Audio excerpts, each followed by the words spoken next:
제가 좋아하는 찬송가 중에 하나가 하나님의 진리 등대라는 찬송이 있습니다. 제가 예배 시간에 거의 불러본 적이 별로 없던 것 같은데요. 이 찬송가는 미국의 블리스라는 사람이 당시 유명한 부흥사 무디 선생님의 집회에 참여했다가 설교에 큰 은혜를 받고 작곡, 작사까지 한 곡입니다. 지금까지 널리 사랑받고 있는 곡이죠.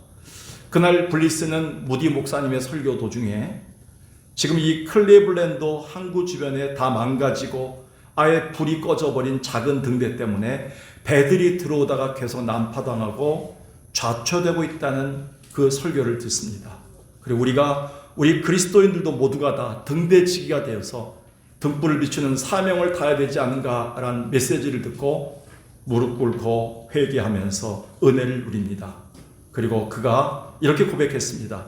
우리 그리스도인 모든 위대한 등대지기인 예수님이 이 시대에 작은 등불을 대라고 이 땅에 보내셨는데 이 등대 사명을 다하지 못하기 때문에 등불이 꺼져 지금 수많은 영혼들이 물에 빠져가고 있구나. 이제라도 우리가 이 등대의 사명을 회복하여 생명의 빛을 비춰야 된다 라면서 그가 low light, 작은 등불이 되어야 된다라는 찬송을 만들었습니다. 그래서 현대인으로서는 이 제목이 Let the low light be burning 이라 해갖고 우리는 이 시대에 작은 등불이 되어 살아야 됩니다 라고 얘기했습니다. 따라합시다. 나는 이 시대에 작은 등불이 되어야 한다. 이게 주님이 우리에게 요구하시는 삶이라는 거죠. 그래서 오늘 그냥 넘어가면 힘들 것 같아서 1, 2절만 부르고 넘어가죠. 원래 기대를 부르지 않고 좀 낮게 부르겠습니다. 하나님의 진리 등대 길이 빛나니 우리들도 등대되어 주의 사랑 비추세. 우리 작은 불을 켜서 험한 바다 비추세. 물에 빠져 헤매는 사람 많습니다. 물에 빠져 헤매느니 건져내어 살리세. 죄의 밤은 깊어가도 선날 물결 설렌다. 어디 불빛 없는가도 찾는 물이 많구나. 우리 작은 불을 켜서 험한 바다 비추세. 물에 빠져 헤매느니 건져내어 살리세. 그렇습니다. 지난 몇 주간 동안, 아니 2달여 동안 대한민국은 정치와 사회 전반에 걸쳐 큰 홍역을 치르고 있으며 혼란의 중심에 서 있습니다. 물론 지금은 우리가 대통령을 비롯한 여러 정치 지도자들이나 정당, 더 나아가서는 기득권을 가진 모든 사람들에게 책임을 돌리고 이 논란과 혼란의 모든 책임을 지라고 손가락질하고 외칠 수 있습니다. 그러나 그보다 먼저 우리는 이 시대에 빛과 소금으로 세워진 그리스도인이야말로 이 책임에서 벗어날 수는 없다는 사실을 우리는 기억해야 됩니다. 존 스타트 목사님이 쓰셨던 온전한 그리스도인이라는 책이 있습니다. 이 책에서 제3부의 참여라는 제목이 있는데 저자인 존 스타트 목사님은 여기에서 이렇게 얘기합니다. 하나님이 우리를 창조하실 때 한편으로는 이미 우리에게 인류 전체가 안고 있는 문제에 대한 사회적 책임, 또 그것들을 빛으로 소금으로 해소할 수 있는 능력까지 주셨다는 것을 우리는 명심해야 됩니다. 그래서 존 스타트 목사님은 우리가 영적인 존재인과 동시에 우리는 육적인 존재로 주님 나라 갈 때까지 이 땅에 사는 모든 사회적 책임을 가져야 될 빛과 소금의 존재임을 분명히 강조했습니다. 그런 의미에서 오늘 우리 본문이 주는 의미는 굉장히 큽니다. 어떤 유대인의 결혼식에서 일어난 비유적 이야기입니다. 유대인들의 혼인 풍습은 우리와는 달리 결혼식 당일에 신랑은 신부 집에 가서 잔치를 엽니다. 그 후에 신부 집에 와서 신부와 함께 자기 본가로 돌아와서 성대한 잔치를 치릅니다. 그래서 오늘 성경을 보면 좀 아리송합니다. 어떻게 신랑이 오는데 10명의 처녀들이 맞이하러 가는가? 너무 행복한 사람이 아닌가? 아니올시다. 그 당시에 신랑과 신부가 같이 들어오는 광경이고요. 그리고 10명의 들러리들을 고용해서 외롭지 않도록 언제 올지 모르는데 사막길에 그들을 환영하는 무리들을 10명 보냅니다. 그게 10명의 처녀들이었습니다. 그런데 문제가 생겼어요. 그들 중에 슬기롭고 똑똑한 들러리들 5명은 언제 올지 모르는 그런 상황 속에서 여분의 기름을 넉넉히 준비해 갔기 때문에 저들은 신랑을 맞이할 수 있었는데, 나머지 5명의 들러리들은 그렇지 못함으로 문제가 생겼다는 겁니다. 주님은 이걸 통해서 우리에게 이 비유를 통해 교훈을 주시는 것입니다. 그래서 5명의 미련한 자들은 신랑의 일양을 맞이하지 못한 것도 그렇겠지만, 더 중요한 것은 잔치집 문이 이미 닫혀버렸고 기쁨의 잔치에서 추방당했다는 겁니다. 그러면서 마태복음 25장에서 3절만 보겠습니다. 그들이 기름을 사러 간 사이에 신랑이 오므로 준비하였던 자들은 함께 혼인잔치에 들어가고 문은 닫힌지라. 그 후에 남은 처녀들이 와서 이르되 주여 주여 우리에게 문을 열어주소서 외쳤지만 12절 나는 너희를 도무지 알지 못하노라. 여러분, 이 말처럼 섬뜩한 말이 어디겠습니까? 열심히 신앙생활 잘했고 오랫동안 하나님의 교회에서 권사로 집사로 열심히 일했는데 주님이 갑자기 문을 닫으시면서 천국에서 나는 너를 모른다 할 줄, 이렇게 마태복음 7장에 나옵니다. 그리고 이 마태복음 25장의 비유에서 오늘 우리는 다시 한번 새게 됩니다. 주님이 나를 이 땅에 보내신 목적대로 살아가고 있는가? 코로나 팬데믹이 지나고 1년 반이 지났지만 전혀 돌아오지 않는 식구들, 기도하지 않는 식구들, 전혀 기름을 채우지 않는 신앙의 성도들을 보면서 주님은 이 말씀을 왜 주고 계실까요? 사실 이 등대지기, 등불을 비추는 사명을 다하지 못한 우리를 향해서 주님은 대한민국 사회에서 우리에게 이 물음을 하고 계시지 않을까요? 오늘 본문에 들어가서 그렇다면 우리 신앙생활에 있어서 등불이 꺼지지 않게 하려면 어떻게 해야 하나요? 등대지기로서의 사명, 그리고 우리는 등불을 비추는 사명에 있어서 이 등이 꺼지지 않게 하려면 어떻게 해야 되나요? 첫 번째는 한번 읽어볼까요? 시작. 등대지기로서의 소명을 늘 확인하고 살아야 됩니다. 언제부터인가 바울이 일찍이 권면했던 이 말씀이 세월이 점점 흐르면서 제 마음에 두고두고 새겨집니다.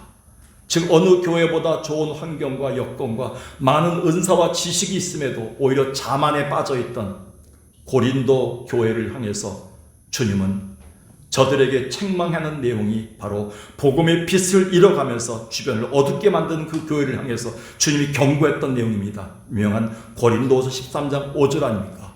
너희는 이쯤 되면 너희 가운데 믿음에 있는가? 너희가 믿음에 있는가를 한번 시험해봐라. 너희 안에 예수님이 살아계신가를 한번 점검해보라고. 우리의 소명을, 우리가 이 땅에 살아가는 이유를, 우리가 하나님의 교회를 세우신 이유를 한번 점검해보라고 바울은 고린도 교회를 향해서 경고하고 있습니다. 즉 저들이 깨어있지 못함으로 고린도 지역사회는 음란과 그리고 하나님 없는 불신의 삶과 그리고 세상적인 우상숭배에 빠져서 완전히 어둠에 초토화된 사회였습니다. 그 고린도 교회를 향해서 바울은 너희는 한번 너희 안에 진짜 예수 그리스도의 빛이 있는가를 점검해보라고 했던 이 점검의 메시지를 우리 다시 한번 새겨야 됩니다. 구약 레위기에 보면 하나님은 백성들의 번제를 담당할 제사장 아론과 그 자손들에게 이렇게 명령합니다. 잘 보셔야 됩니다. 레위기 6장입니다. 제단 위에 불은 항상 피워서 어떻게 하지 말라고? 꺼지지 않게 하라. 오늘도 아침에 8시도 안 됐는데 8시 지났나요? 9시가 안 됐는데 9시쯤 전 윤청 권사님이 그 2시간 반 동안 차를 타고 오셔서 이 자리에 앉아서 계속 기도하더라고요. 담임 목사님의 설교를 위해서, 그리고 또 성도들의 봉사를 위해서, 또 하나님의 교회를 위해서 기도하더라고요. 점차 일부 예배 전에 30분 전에 성도들이 모여서 제단에 불을 비치더라고요. 그때 제가 힘이 생기더라고요. 와서 인버터를 점검하고 성경책을 점검하고 마이크를 점검하고 내려가면서 마음이 뿌듯하더라고요. 주님이 얼마나 기뻐하실까? 항상 불을 피워 꺼지지 않게 할지니 12절 마지막에 화목제의 기름을 그 위에 불살지라. 13절 불은 끊임이 없이 제단 위에 피워 뭐하지 않게? 꺼지지 않게 할지니라. 코로나 팬데믹 위에 가정재단, 직장재단, 자녀들 위해서 기도의 재단이 꺼진 사람들이 많습니다. 냉랭합니다. 조금만 말을 해도 삐지거나 시험 들 수가 있고요. 우리가 무너질 수도 있습니다. 그리고 우리 자신의 모든 삶이, 일상이 무너질 수도 있습니다. 우리가 그러기 전에 주님은 우리에게 이 말씀을 주신 이유가 있을 것입니다. 오늘 이것은 예수 그리스도가 이 땅에 다시 오심으로 더 분명해질 것인데, 예수님은 2000년 전에 첫 번째 오셨을 때도 이 말씀을 산상수훈을 통해서 우리에게 분명히 말씀해 주셨습니다. 그게 바로 마태복음 5장 15, 16절입니다. 사람이 등불을 켜서 말 아래 두지 아니하고 등경 위에 두나니 이러므로 집안 모든 사람에게 뭐하느니라? 비추느니라. 잘 보세요. 16절에 이같이 너의 빛이 사람 앞에 뭐하여? 비추게 하여 그들로 너희 착한 행실을 보고 하늘에 계신 너희 아버지께 영광을 돌리게 하라. 우리 교회 주차장이 넓습니다. 우리 교회 식당이 좋습니다. 우리 교회 먹을 게 많습니다. 우리 교회 재정이 많습니다. 우리 교회 건물이 훌륭합니다. 이래서 전도하는 시대는 지나가고 있습니다. 이제는 우리가요, 우리 얼굴에 때깔이 있어야 됩니다.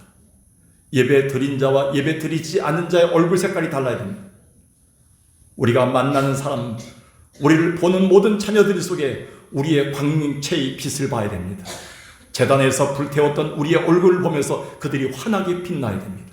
우리는 이제 그런 시대가 왔다고 말씀합니다. 예수께서 다시 오시는 그날 주는 우리 얼굴을 보시고 우리 마음의 빛을 보시고 우리를 점검하실 날이 다가온다는 겁니다. 그런데 안타깝게도 이 등대지기의 소명 또는 등불을 비추는 일을 이스라엘뿐 아니라 지금 현대 그리스도인들은 점점 잃어가고 있습니다. 따라서 주님은 오늘 본문의 비유를 통해서 미련한 5 여인이 실패했던 이유를 이렇게 교훈합니다. 3절과 4절 보겠습니다. 미련한 자들은 등을 가지되 뭘 가지지 않았다고요? 기름을 가지지 않았다. 소명을 상실한 거지요. 여러분, 등대지기는요, 반드시 언제 배가 들어올지 모르기 때문에 꺼지지 않기 위해서 여분의 기름을 준비합니다. 여기도 이 여인들은 신랑이 언제 올지 모르는 상황을 대비하지 않았다는 겁니다.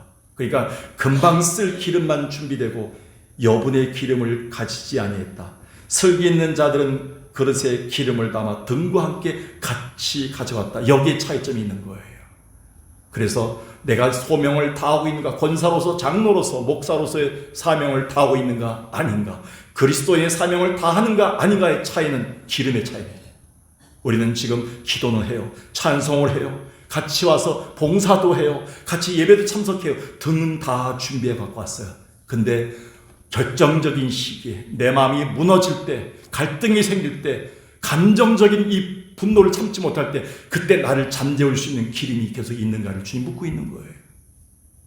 그때 신앙의 불, 성령의 불이 꺼지고 타지 않으면 힘들다는 거예요. 주님은 우리에게 등은 가지되 기름을 준비하지 않았던 이 여인들의 문을 닫았습니다. 그래서 우리는 아무 생각 없이 어쩔 수 없어 이 땅에 사는 자들이 아닌 그리스도인들입니다.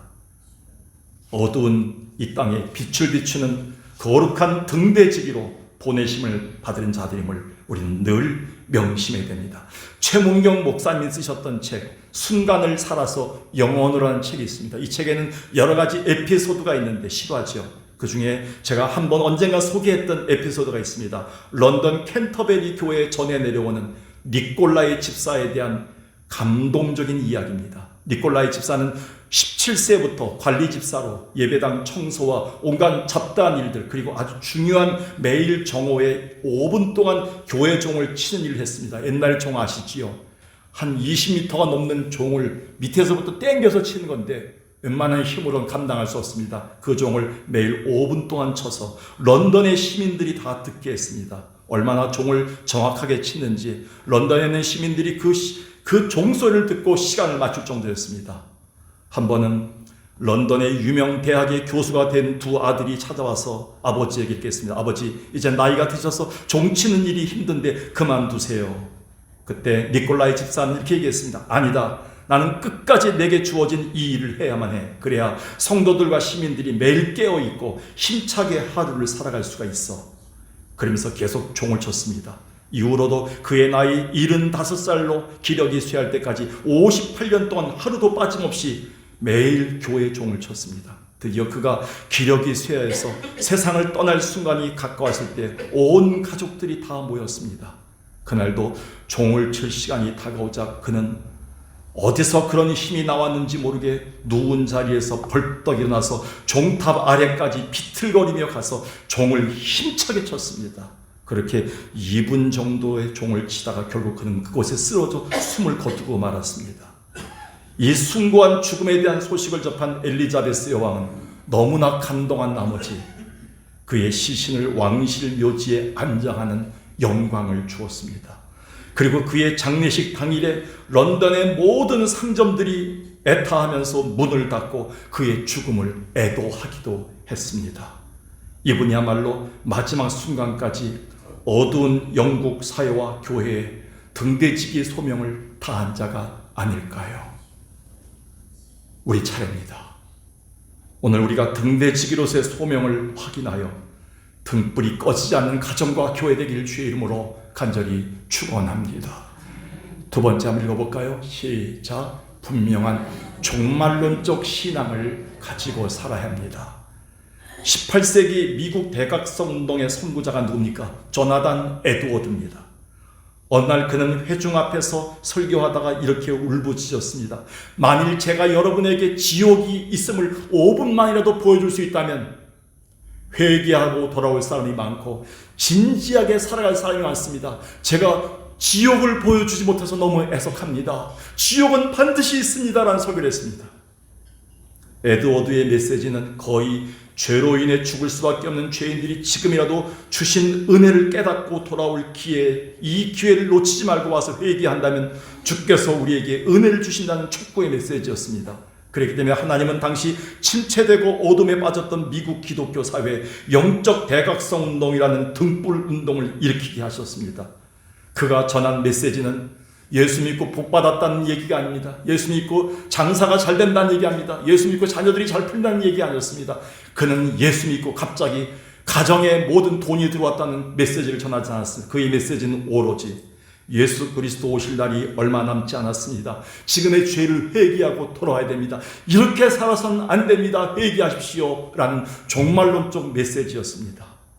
근데 하나님은 이 종말론적 메시지를 통해서 인생 결산의 날을 대비하지 못했던 자들이 회개하고 돌아오는 영적 대각성 운동이 일어나는 계기가 되었습니다. 일찍이 솔로몬은 그것을 깨닫고 이렇게 권면했습니다. 전도서 12장에서 결론이죠. 너의 청년의 때 너의 창조주를 기억하라. 공고한 날이 이르기 전에, 너무 아파서 몸이 기력이 없어서 아무것도 할 수 없다고 말하기 전에, 그때가 이르기 전에, 해와 달과 빛과 별들이 어둡기 전에, 비 뒤에 구름이 다시 일어나기 전에 너는 그렇게 돌아와야 된다. 솔로몬이 누굽니까? 그렇게도 젊은 날을 여러 여인들과 아내를 두었고요, 1000명의 궁녀들과 함께 생활했던 사람입니다. 쾌락으로 탕진한 인생이었습니다. 그는 말년에 크게 깨닫고 회개하고 돌아와서 전도서를 씁니다. 헛되고 헛되니 모든 것이 헛되도다. 창조주에게 돌아가는 것이 참 소망이다. 그게 전도서예요. 그리고 그가 썼던 글들이 잠언서입니다. 솔로몬은 이제서야 깨닫고 종말이 있음을, 시작이 있으면 반드시 마지막 날 결산할 분이 있음을 분명히 선포하면서 그는 전도서를 써내려가는 겁니다. 오늘 본문을 보십시오. 신랑과 신부의 혼인잔치에 초대되고 들러리로 나갔던 10처녀 중 5처녀는 혼인잔치에서 쫓겨나는 비극을 맞이합니다. 곧 그들은 현재에만 집착했지, 마지막 날 오실 진정한 주인공이신 예수 그리스도이신 신랑을 맞이할 종말론적인 신앙의 자세가 준비되지 않았던 겁니다. 즉 그날 그들이 사용할 적당량의 기름은 있었겠지만 우리 다음 세대들이 사용할, 우리의 청년 세대들이 사용할, 우리의 손주 세대들이 사용할 그 영적인 기름이 준비되지 않고 우리가 떠난다는 겁니다. 준 우리에게 활짝 문을 열어주실까요? 그러면 준비되지 않은 자들은 준 열어주지 않습니다. 여러분, 언젠가 말씀드렸죠. 흔히 성도들의 3대 신앙이 따로 있습니다. 신앙에 성장하려면 첫 번째 신앙이 무슨 신앙입니까? 하나님이 나를 창조하셨다는 무슨 신앙? 창조신앙. 그리고 예수 그리스도만이 우리 죄를 사할 수 있다는 무슨 신앙? 구속신앙. 그리고 우리의 모든 삶을 결산할 그날이 온다. 그분이 오신다는 뭐예요? 재림신앙. 이 마지막 재림신앙이 뭡니까? 미래를 대비한 종말론적인 신앙이라고 얘기합니다. 이 준비가 되지 않으면요, 주님을 준비하지 못한 겁니다. 현재만 사는 겁니다. 지금 먹고 사는 겁니다. 우리 때에만 교회를 운영하는 겁니다. 교회가 살아가는 겁니다. 난 다음 세대는 준비되지 않은 교회를 물려주는 겁니다. 여러분, 성경을 보십시오. 마태복음 25장 10절 13절에 다시 보겠대. 그들이 기름을 사러 간 사이에 신랑이 왔다. 예수님은 언제 오실지 모릅니다. 우리가 원하는 날 오면 좋겠죠. 두 가지 종말이 있습니다. 우주적인 종말이 있습니다. 예수가 다시 오시는 종말. 모든 하늘과 땅의 모든 체질이 풀어진 날이 있습니다. 마지막 심판의 날이죠. 그런데 개인적인 종말이 있어요. 오늘 우리가 죽는 날이에요. 개인적인 종말이 우주적인 종말과 같은 날일 수 있어요. 천년이 하루 같기 때문에 주님 나라에서는. 청년이나 어린이나 노인들이나 똑같아요. 근데 이걸 준비되지 않고 가면 안 된다는 겁니다. 그래서 저는요, 이 말씀 보면서 언제 주님이 오실지 모른다. 13절에 딱 나와 있어요. 깨어있으라. 그날과 그때는 알지 못하느니라. 그날과 그때가 언제인지 모르기 때문에 늘 준비되는 신앙, 늘 기름을 여분을 준비하는 신앙. 오늘도 이 예배를 놓쳐서는 안 되고 졸아서는 안 되고 오늘 예배를 통해서 하나님 말씀을 받아들이고 기름을 빨아들여서 어떻게든 자녀들까지 물려줄 수 있는 이 기름을 채워야 된다는 이 각오를 가지고 깨어있는 신앙. 그런 자들을 하나님 사용하신다는 거예요.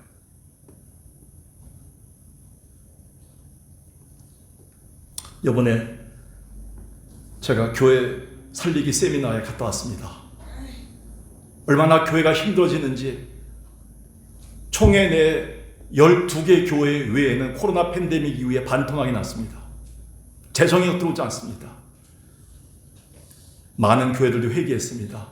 12개 교회들도 그동안 우리는 잘 된다, 우리는 부흥하고 있다, 이런 얘기를 했던 것 때문에 상처를 당했던 목사들에게 회개를 했습니다. 같이 가자. 그게 교회 동행위원회, 교회 살리기 총회 운동입니다. 거기에서 많은 목사님들이 다음 세대를 준비하지 않는 교회는 무너질 수밖에 없다는 결론을 내렸습니다. 여러분, 힘들어도요, 청년들이 앉을 자리를 만들어 놓으세요. 새 가족들이 들어올 자리를 만들어 놓으시고, 지금 저 위에 참으로 우리가 지하 이런 애들이 들어올 자리를 만들어 놓으셔야 됩니다. 우리 서연이가 들어올 자리를 만들어 놔야 되고요. 그리고 우리가 그 자리가 보이지 않더라도요, 그 아이들이 없더라도 그 자리를 만드는 작업들을 하는 것이 우리의 세대입니다.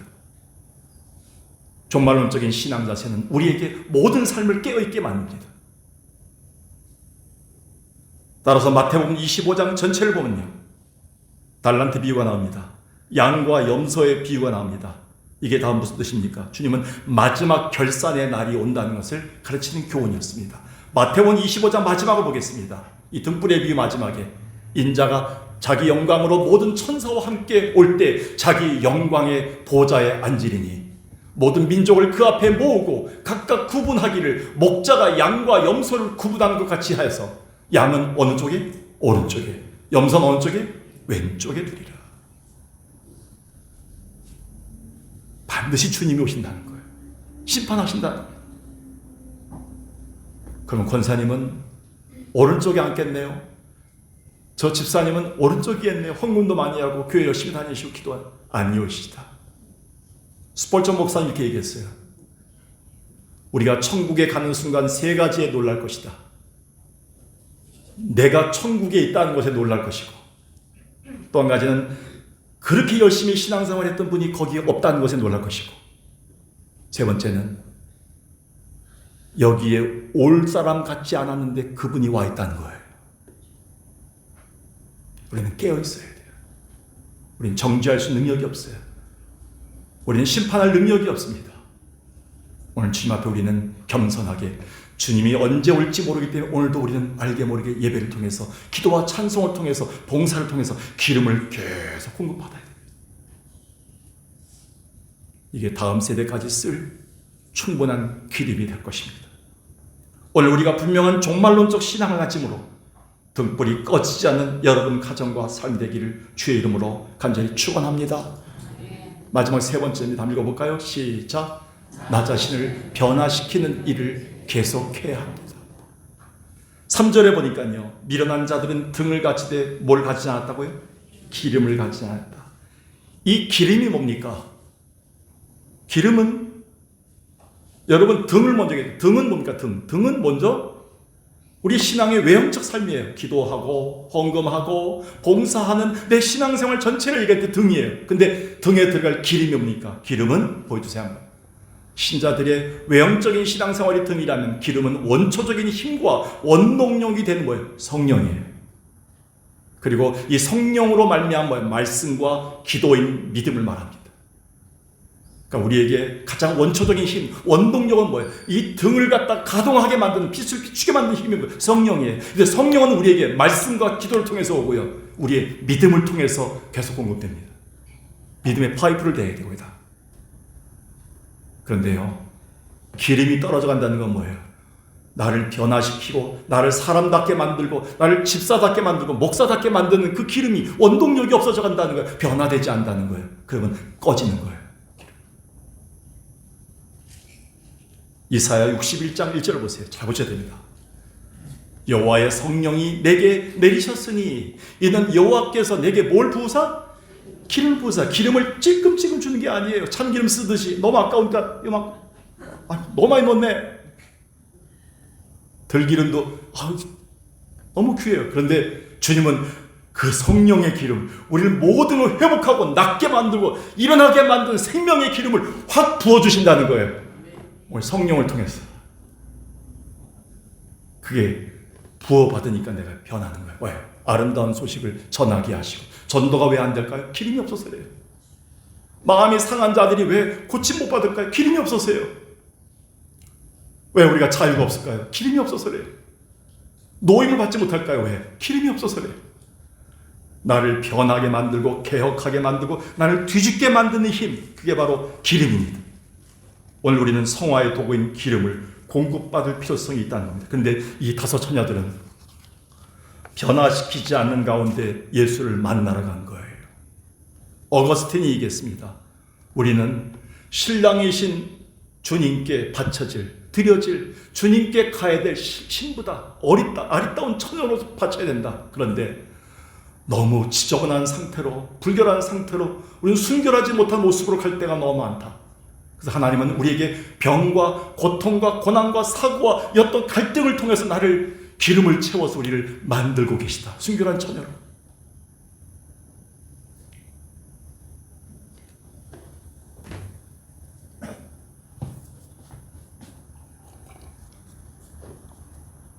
근데 문제는요, 많은 교회들이 대체 에너지를 쓰고 있다는 거예요.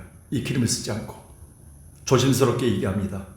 혹시 이것이 유튜브로 나가기 때문에 많은 분들이 듣지 않기 때문에 제가 얘기할 수 있는 건데, 이번에 가서 우리 목사님들께 많이 회개하는 시간을 가졌습니다. 요즘 예배 인원이 점점 줄어들게 되고 어려움을 겪다 보니까 합신 교회 내에서도 대체 에너지가 나오기 시작한 거예요. 연예인들을 모시자, 유명한 그 유명인들을 모셔서 간증 집회하자. 목사님들이 한번 설교할 때 20만 원, 10만 원 이렇게 사례비를 드립니다. 근데 연예인들 한번 모시니까요, 최하가 500만 원이고요, 2천만 원을 주더라고요. 서울에 무슨 교회에서는요, 한 번 간증하는데. 그 돈을 빚을 내서라도 연예인들을 모셔서 요즘 집회를 많이 합니다. 그 연예인 또 엔터테인먼트가 생겼어요. 기독교 연예인 간증협회.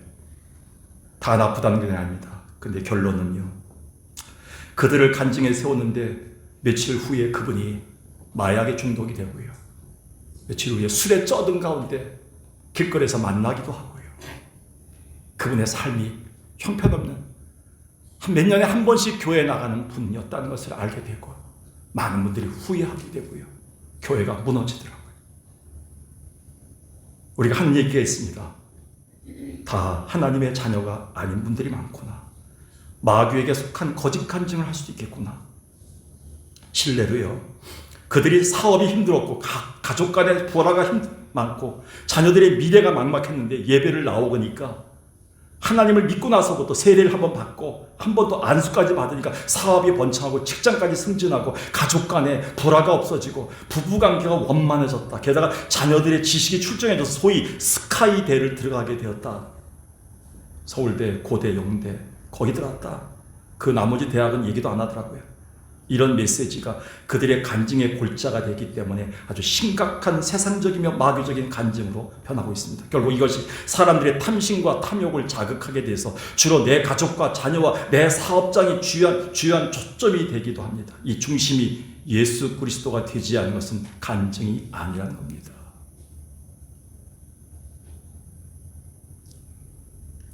참된 간증이 뭡니까?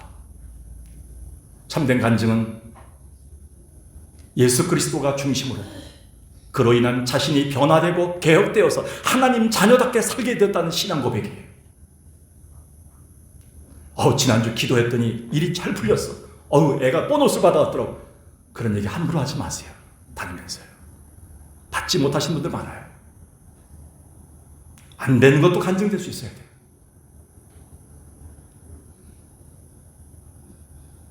그래서 이지선 교수는 16번의 교통사고 이후에 수술받은 다음에 이렇게 했어요. 신문기자가 와서 얼마나 그 고통 때문에 이 사고 때문에 얼마나 힘들었습니까? 라고 물을 때 아니에요. 이렇게 말하지 마세요. 전 사고를 당한 것이 아니라 사고를 만난 거예요. 이 사고 때문에 하나님을 만났고 정상적인 삶을 살 수 있어요. 이렇게 얘기했어요. 변화된 거죠. 디모데후서 1장 6절에서 바울이 이렇게 얘기합니다. 디모데야, 내 안에 이미 불꽃이 있는데 불꽃을 일으키지 못하구나. 늘 두렵고 힘들게 살아가구나. 디모데야, 불꽃을 다시 일으키길 기도하고 있다. 그러면서 하나님이 우리에게 주신 것은 두려워한 마음이 아니라 능력과 사랑과 절제한 마음인데 이 불꽃을 불태워라. 기독교는 변화와 개혁과 혁명 운동이 열매가 되어야 됩니다. 내가 변하지 않으면 가정은 변하지 않습니다. 목사가 변하지 않으면 성도들은 변하지 않습니다. 너무 죄송합니다. 제가 변하지 않기 때문에 여러분이 설교를 들어도 변하지 않더라고요. 우리가 하나님 앞에서 같이 변하는 운동에 오래 동참해야 됩니다. 이 등불이 계속 비추기 위해서 기름을 계속 공급받아 여러분을 변화시키고 가정을 변화시키는 여러분 되길 주의 이름으로 간절히 축원합니다. 말씀을 정리하겠습니다. 저희 교회가 다음 달 25일이면 이곳에 교회를 설립한 지 만 59년이 되는 날입니다. 아마 우리들의 신앙 나이 또한 만만치가 않은 세월들입니다. 그렇다면 묻습니다. 여러분과 우리 교회와 여러분의 삶은 우리 이웃들에게 얼마나 빛을 비추고 있나요? 얼마나 광합성을 일으켜서 사람들을 살아나게 만들고 일어나게 만들고 열매를 주고 있나요? 이 등대지기의 사명을 다하고 있나요? 왜 속간동에 있는 많은 사람들이 좌초되고 쓰러지고 무너지고 어둠에 아직도 있나요? 지금쯤은 주님이 우리 교회를 다시 사용하기 위해서 이 메시지를 주셨다면 변화의 원동력인 기름을 공급받을 수 있는 시간이 되어야 됩니다. 세 가지를 기억합시다. 우리 불이 꺼지지 않게 하려면 등대지기로서의 소명을 확인하시기 바라겠어요. 분명한 종말론적인 신앙을 가지시기 바라겠어요. 반드시 평가할 날이 옵니다. 오늘이 될지 몰라요. 나 자신을 변화시키는 일을 오늘도 계속하시기 바라요. 당신이 변화라 하지 마시고 나부터 변화하시기 바라겠어요. 주님께서 분명히 우리 교회에 다시 반짝반짝하던 불을 깜빡깜빡하던 불을 환하게 비춰줄 줄로 믿습니다. 기도하겠습니다.